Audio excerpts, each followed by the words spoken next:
So good morning everyone. This is Brother Joas Alferez. I'd like to present to you this morning another topic of peace as well as the culture of peace. So the title of this presentation is Promoting Culture of Peace and Nonviolence.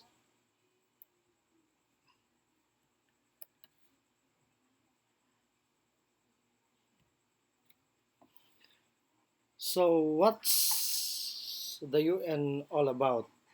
United Nations, we know that one. Then according to the charter, to save the succeeding generations from scourge of war. Have you ever wondered if there is a vaccine to prevent war? Like today, we have the pandemic, wala pang vaccine. But war is a long journey, a long history of war. Sabi nga, have you ever wondered if there is a vaccine to prevent war? So let's talk about the culture of peace.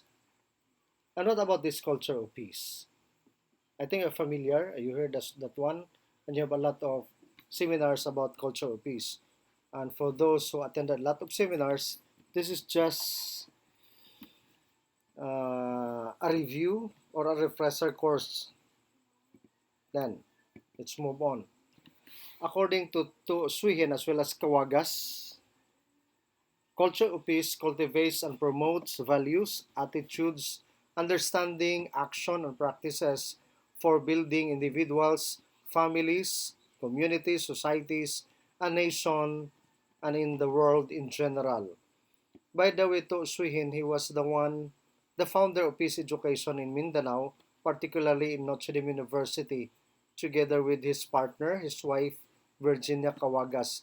They were the one who introduced peace education, and I think I told you already na nanganganak ito, Polytechnic University, then MSU and another uh, universities like Ateneo, they're also offering peace education.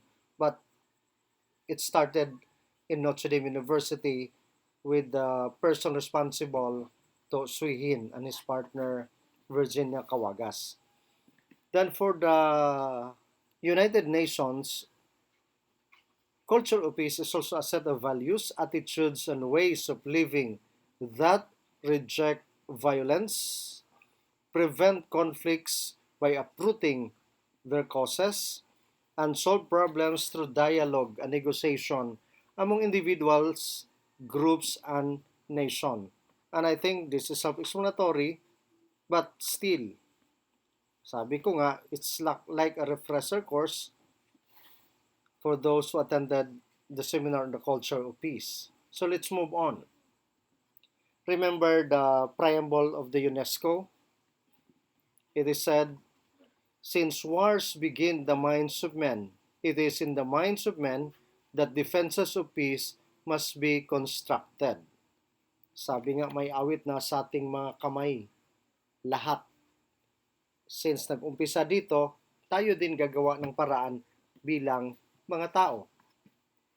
Guess what? The E in the UNESCO means education. The men need lessons about peace and also women, including the kids. That's why education is very, very important. I'm happy that we have this subject, concepts of peace, so that we'll be reminded once again that we are all responsible to spread, to educate the so-called culture of peace. There was a manifesto of the culture of peace. People called the year 2000 a new beginning, a new opportunity to turn culture of war and violence into the culture of peace and non-violence. So that's a manifesto, and I think you are also familiar with this non-violence, which was propagated, or the proponent was Gandhi with his non-active violence, from the culture of war to culture of peace. Then this manifesto for a culture of peace and nonviolence was drafted by the Nobel Prize winners to translate resolutions of the United Nations into every language and to make them relevant to people everywhere. Good idea. Let's make peace something we can call we can all understand. So it's good that it was translated to the variant languages. In Filipino, I think we have also in Filipino. Pero English man ito, so English lang muna tayo. Okay? Now, the manifesto na nakasulat sa Culture of Peace is first, the respect all life.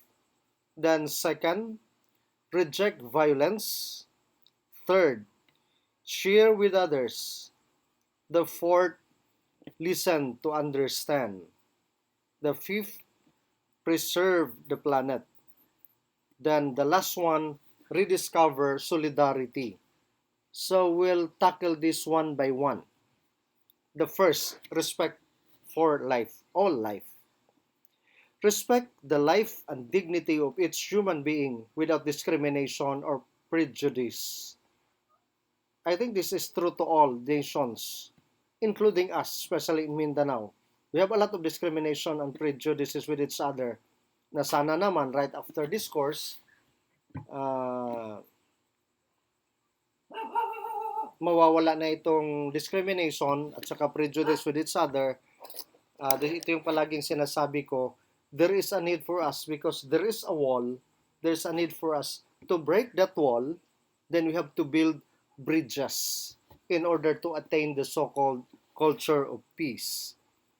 Next, reject violence. That's another manifesto. Practice non-active violence, rejecting violence in all forms, including physical, sexual, psychological, economical, and social. In particular towards the most deprived and vulnerable, such as children and adolescents, and including women, because they are the vulnerable sector in our society. So once again, all forms of violence, physical. In the Philippines, I'm happy and we are happy that we have now the law, the VAUSIP, you still remember, Republic Act 9262 of 2004. Ano yun siya? Violence Against Women, the Children Act. Anti-Violence Against Women, the Children Act of 2004. That's why nowadays, marami nang natutulungan kabataan as well as kababaihan because they are suffering this violence, especially the domestic violence. Sexual, emotional, psychological, social, and the rest. So, next. Share with others. Share your time, my time, and material resources in a spirit of generosity to put an end to exclusion, injustice, and political and economic oppression. The problem nowadays, people, yung sabi natin, because of the greediness, kasakiman, hakog in Cebuano, they don't want to share. Ang sa kanilang, akin, akin, akin. At lakas, palagi ko itong sinasabi, ang daming unggoy sa mundo. But for us, when you give, that's being generous to others. You give without string attached. You give, yun bang kusang loob ang pagbigay na hindi ka naghihintay ng kapalit. Okay, that's generosity. Share your talent, your time. If you have material things, you share, especially nowadays. Nagka-problema tayo sa bagyong Rolly in Luzon, ang daming biktima. Kung kailangang magtulong, why not? If not material, if not our time, I think we can pray for those people. That's our share. Okay? So, that's a manifesto. Next, listen to understand. Defend freedom of expression and cultural diversity. Giving preferences always to dialogue and listening without engaging fanaticism, defamation, and rejection of others. Freedom of expression and cultural diversity. So makinig tayo. And I don't know, in our countries may problem tayo with this freedom of expression. Remember ABS-CBN? May kasalanan sila, of course. We do not deny on that. Pero lahat pinapalabas kasi puro masasama. What about the good things ginawa nila? But well, may politika kasi yon. So the freedom of expression, freedom of the press, cultural solidarity, siguro hindi din napakinggan the other side of the coin. Only the other side, yung puro negative maririnig nating. But the positive thing, meron din. Dapat na balance yun. But sabi ko nga, nabahira ng politics, that's a problem. Ayaw nang makinig. Ayaw nang makinig. What happened to Cayetano? Listen to understand. They have the agreement. Then later, lumalaki ang ulo, ayaw ibigay. Maghintay daw. Sumunod lang siya sa Pangulo.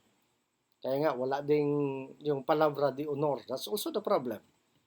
Kung nakinig lang sana siya, so hindi yung nakikita yung kasakiman na ipinakita niya. Sakim kasi siya. Okay? Sige, next. Preserve the planet. And I think, familiar with this. We have a lot of problems today, especially in our environment. Our Mother Earth, sirang-sira na.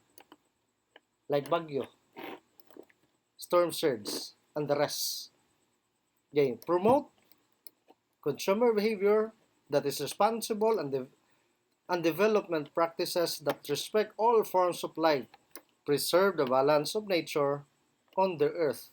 And we are all contributors why our Mother Earth nowadays sirang-sira.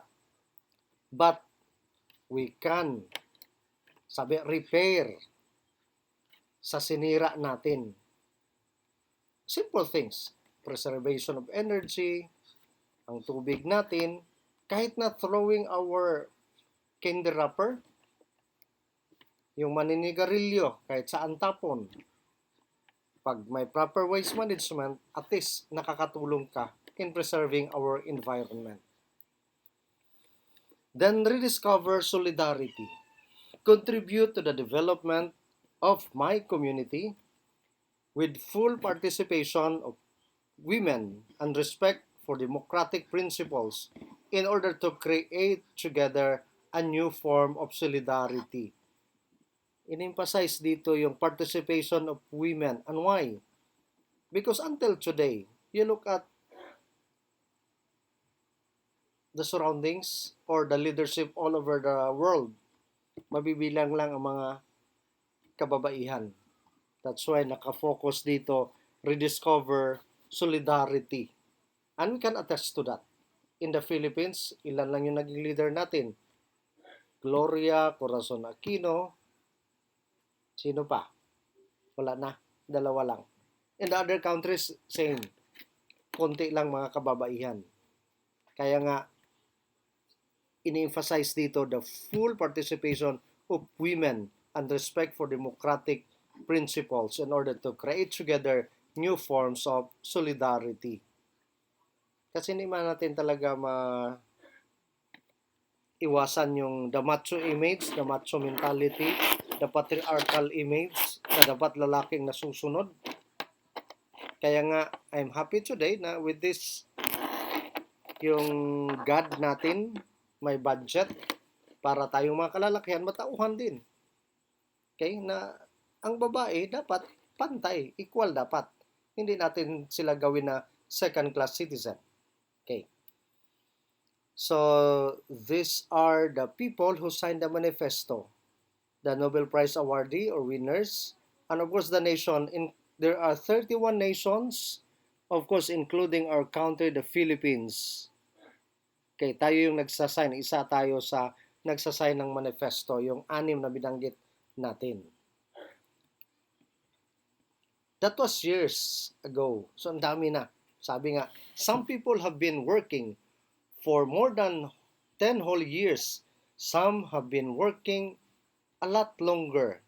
It can keep you busy your whole life. So, tayo din. That's why, yung mga cognate na kinukuha, I hope na hindi man tayo face-to-face, may natutunan din tayo. Okay? We have to work for peace. Sabi nga, yung sinasabi, for the sake of education. Peace is still a distant dream. I think you would agree with that. In many parts of the world, peace is still a distant dream. and children suffer from conflict and violence. Do we give up working for peace? Kayo lang makakasagot niyan. Tayo. The United Nations General Assembly resolution at the beginning of 2010 called the renewed effort by the UN, its member states and civil society, including non-government organizations, all, that means all of us. Kasi damgo man lang, so sana the dream will become reality if we'll be able to achieve the so-called peace. In Mindanao, we have the BARM, and we're happy for that. Na medyo hindi na masyado magulo ngayon. Sinasabi nga, yes to ball. This ball is the only solution for peace in Mindanao. Sana naman. We are still hoping for that and waiting for that. Pero ngayon, at least peaceful naman tayo. May nanggugulang na konti. Pero ito na yun. We are still dreaming of the so-called peace. Then what makes peace grow? According to UN, they enumerated first, peacekeeping. Kung ano yung peacekeeping, I think naintindihan ninyo yan. Kung wala, you get the deeper meaning. Then peace building, I still remember, nag-send ako ng peace building. That's one of the concept of peace. Then preventing conflicts, disarmament, sustainable development. What about sustainable development? UN, they have also the definition of the sustainable development. Yung meeting the needs of the present generation without compromising or sacrificing the needs of the future generation. Kung ano yung naranasan natin ngayon, all, kagandahan ng buhay, dapat ito yung mararanasan din sa future generation. But when we talk about this, the global warming, climate change, or what is happening to our mother nature, mother earth, kung anong nararanasan natin ngayon, kung may problema, kaya tayo nang i-repair na natin yun para hindi mararanasan to the future generation. That's what we call sustainable development. Okay? Then promoting human dignity and human rights. Then democracy, the rule of law, good governance, gender equality. Okay. We have the nation's can. The nation can do it, can make peace the culture of peace. Do more to promote the culture of peace and non-violence. Nationally, regionally, and internationally. Sa atin, regionally, I hope this warm would radiate to the national na tayong maging model ng peace and of course, to the whole world. Sikat man tayo kasi a long journey yung gera natin noon all over the world. Pero ang pinakasikat yung Aceh kaya in Indonesia. Pero sinundan natin. Pero at least with this warm, it would radiate to the whole world. To the whole Philippines then to the whole world. Kaya nga nations can. UNESCO and the other groups also can strengthen their activities that promote culture of peace. I think all of them, the UN groups, the UNESCO, they are doing their part all over the world, all over the country to promote the so-called culture of peace. The United Nations Peace Building Commission can also keep promoting the culture of peace and non-violence, especially to children. And why children? Because they are vulnerable. Of course, women and aged, mga tigulang. But ang mga kabataan talaga ang pinaka-problema. Because kung nagkakaroon kasi ng gera, the so-called traumatic experience, ang hirap yon iproseso. Then, people in charge of education can teach about mutual understanding, tolerance, active citizenship, human rights, and a culture of peace. So tayo na yun na nandito, especially for us teachers. It's our duty and it's our responsibility to teach peace to our children, to teach culture of peace to the children, to our students. Sayang nga, Sa atin, marami sana tayong activity, group sharing, group discussion, mga dynamics sa peace, pero hindi man natin magawa ngayon. Pero I think some of you, may mga teachers dito na nakaseminar na trabaho natin na turuan ang mga kabataan. Then young people can promote culture of peace and nonviolence and tell everybody about the culture of peace. Sana naalala culture of peace ha. Culture of peace, attitudes, the values and the skills, knowledge. Okay? Each of us can plan activities to support and fill in the gaps in what nations and the United Nations, another or other big organizations are doing. Itong peace subject kasi natin, I think when I talk of my PhD in Notre Dame University, every subject mayroon niyang immersion. Mayroon siya kasi community-based ang mga subject natin. Then when I transferred in Polytechnic, ganon din. Kaya nga, because of pandemic, dapat tayo, may time tayo na pupunta tayo sa community. Kasi concept of peace, magtuturo tayo sa kabataan, sa community. Pero hindi man natin magawa ngayon because of this problem, pandemic problem. So, maybe in our heart and our mind, kung mawala itong pandemic, kayo na mismo magtuturo doon sa kabataan. Kasi United Nations and the other organizations, tulungan natin sila. Dapat this a work for all of us. Okay? Now, TV, radio, and the internet can also educate for the culture of peace and nonviolence by using the Culture of Peace Network, news network of internet sites in many languages. Kaya nga maraming daghang nagsubo when ABS-CBN national as a regional station na close. And why? People love ABS-CBN to hear the news. Pero sometimes in this multimedia, the social media, may problema because they are not bringing good news. Sometimes they are bringing violence. Kaya nga, kahit saan kang istasyon, hindi lang ABS-CBN. Pagbukas mo sa television, kaguluhan. Sabi ko, wala bang good news? Bakit puro bad news? But here comes once again sa atin, sa culture of peace, sana mayroon ding mga pagbigay good vibes ba? The good news, especially educating the culture of peace to the people, to the whole world. So sana dapat ngayon. Kaya nga, there are times also in the social media, internet natin, di ba?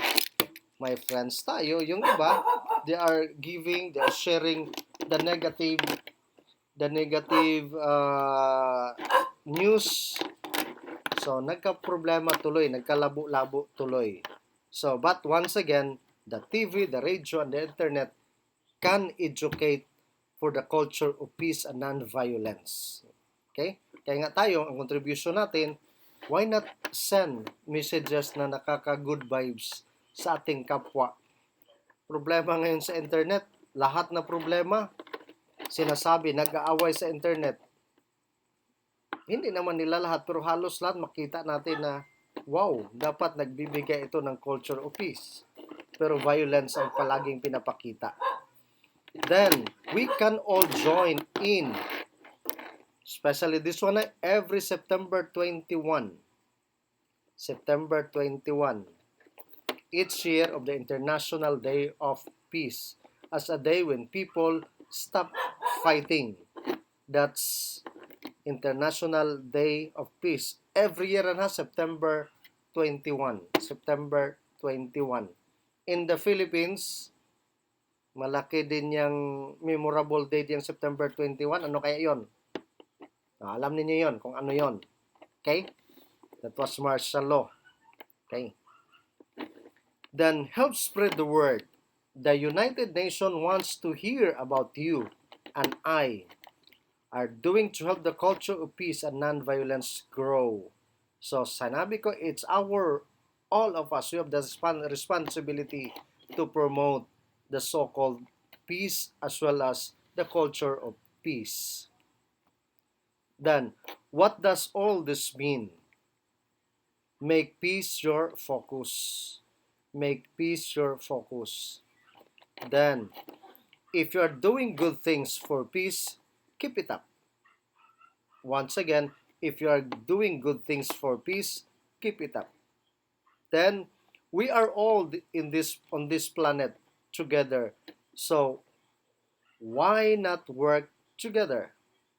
Kaya nga, I'm happy na pito kayong kumukuha ng peace kasi pag wala nang susunod sa amin, matanda na kami, mamamatay na kami, sinong susunod na educator?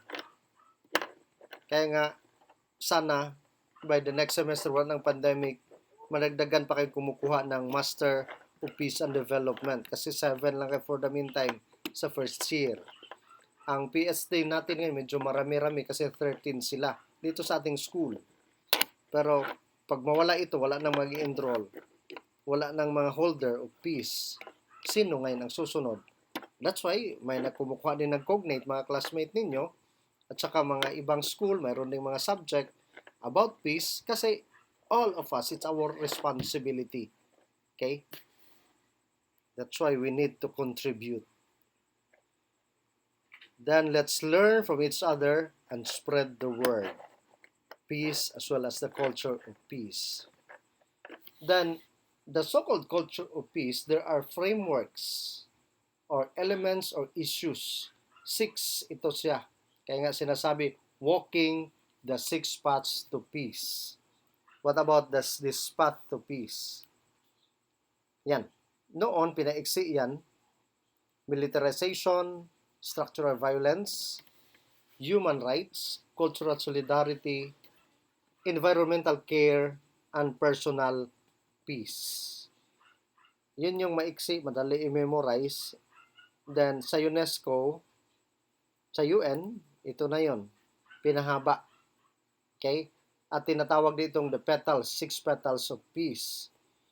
Dismantling the culture of war, living with compassion and justice, promoting human rights and social responsibility, building intercultural solidarity, living harmony with the earth or the environment, cultivating the inner peace. So these are the 6 issues or the petals of peace. If you look at that gumamela, that petals, they are interrelated, they are interconnected. When you talk about culture of peace, when you talk about inner peace or dismantling the culture of war or militarization, nandoon yan, nakakonect talaga yan ang iba dyan, yung mga issues na yan. Okay. But well, isa-isahin natin yan ha. I will also give my lecture, a recorded lecture about that issues. Kung hindi natin maisa-isa, at least the majority maibigay natin. Dapat reporting man ito, pero hindi man tayo magre-report, mag-Zoom tayo, Google Meet tayo. Yung iba, may problema sa net, putol-putol, at least ito na lang, recorded na lang, at least with the presentation, makikita din ninyo with this PowerPoint presentation. So the first, living with compassion and justice. Because there's a gap between the rich and the poor, the injustice. Then what about the issue on globalization and liberalization? Nakakatulong kaya ito? Then may utang din tayo. During the time of Pinoy, I think 35,000 per head ang utang natin. Pag alis naman ni Duterte, ang laking utang naman natin sa China. So, magka-problema tayo. Okay? Dismantling the culture of war. Ito yung militarization. Between guns and food, dapat doon tayo sa food. Kasi pag may gera, kawawa lahat, especially the children. Dahil nakasulat pa dyan, the cycle of violence, ulit-ulit lang, guns purification, ang dami. Kahit saan. I think in Mindanao. Dito sa atin. Kaya nga kayo, surely, magtago kayo, mang dami-dami din. May dami-dami nating nakikita. Then the culture of violence, ganun, paulit-ulit lang yan. War toys. I think in peace education, dinidiscourage ito yung baril-barilan yung mga bata kasi sinanay sila ng culture of violence. Okay? Siguro yung iba may mga asawa pulis, yung iba dito mga pulis. Kasi gusto nyong i-idolize kayo sa mga anak ninyo, bigyan nyo ng laruan na yung toy gun. So, but you are not promoting the culture of peace. You are promoting the culture of violence. Internet. You look at the internet, mga bata, ala, gera dito, gera doon. Maraming nabuang, halos hindi na nakakain. I think ML. Yan, nagka-problema tayo dyan. So we are not promoting the culture of peace, but we are promoting the culture of war. Okay. If you can see that picture, ano kayang sunod na issue ng peace? It's all about, of course, cultural solidarity or building intercultural respect, reconciliation, and solidarity. All over the world. Kahit saang country, may mga lumad, may mga IPs. And these IPs, they're also trying, especially yung tinatawag na their ancestral domain. In Mindanao, mayroon din. The other countries, ganon din yun. Amin ito, we are the aborigine, we are the origin.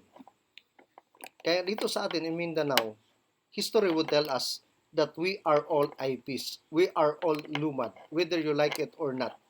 Okay? Especially dito sa Mindanao, especially sa atin. I think all over the Philippines, I am a Cebuano, mga parents ko from Cebu, but may dugo akong nanalaitay na isang lumad, isang IP. Take it or leave it. In Mindanao, malinaw yan sa history. You have Tabunaway, you have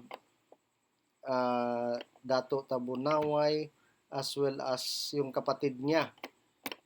Tapos kaya nga, the Maguindanao and the other Muslims, pag makita niyo mga kapatid nating Tiduray, masasabi, oy kapatid, kasi ito yung ating mga ninuno, pare-parehong ninuno natin.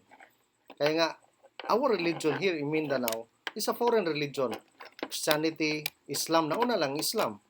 But when the missionaries came, Islamic missionaries as well as Christian missionaries, may mga tao na dito and they have their religion, they have their own belief.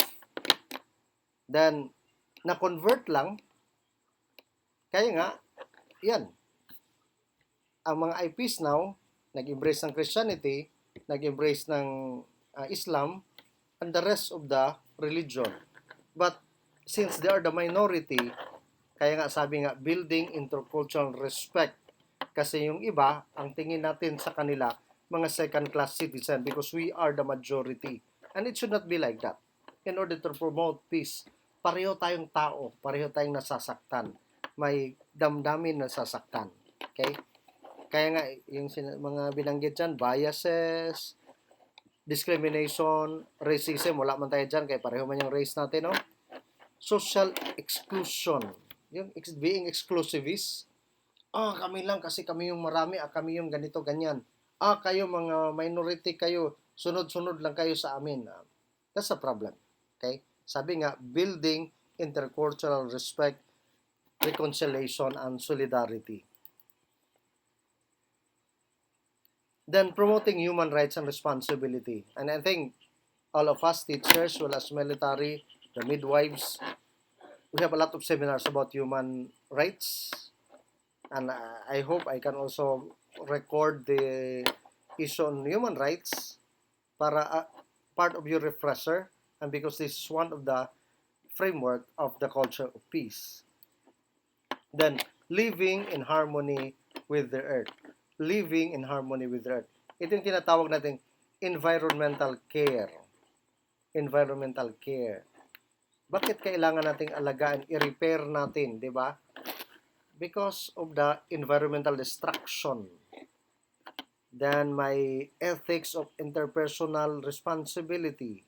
The development aggression like logging, mining, agribusiness, etc. Nasisira yung ating environment.